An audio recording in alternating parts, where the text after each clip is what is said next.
The moment Queen Elizabeth II died on Thursday, Prince Charles became King Charles III.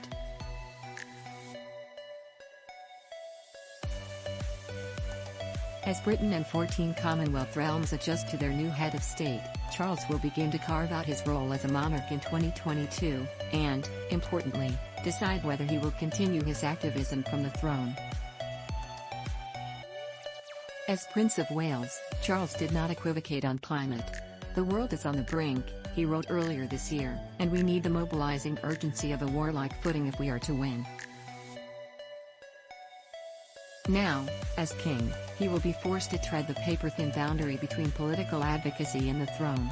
How he handles his activist instincts will surely influence his popularity across the UK and Commonwealth. But it will also matter in the US, where Queen Elizabeth II's special brand of marshmallow diplomacy, soft, sweet and distinctly apolitical, charmed Americans over decades. If Charles continues his activist work, he may stand to forfeit not only approval among the American public, already dented by memory of his 90s affair, but also American interest in the British monarchy as a whole. This is unlikely to derail the so-called special relationship between the US and the UK, built through decades of allyship, secret sharing and lingual compatibility.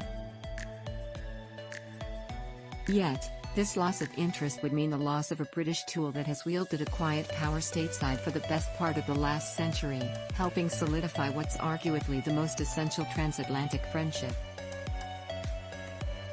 The Queen, for her part, was widely considered the perfect envoy to America.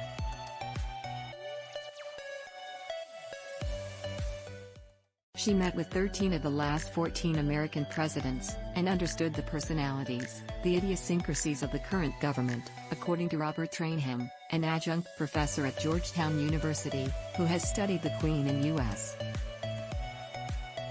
She took horse fanatic Ronald Reagan out for a long ride when he visited England, sent Dwight Eisenhower a recipe for drop scones, Scotch pancakes, after he'd enjoyed them with Balmoral, and even attended a baseball game for the first time with George H.W. Bush, a lifelong fan of the sport.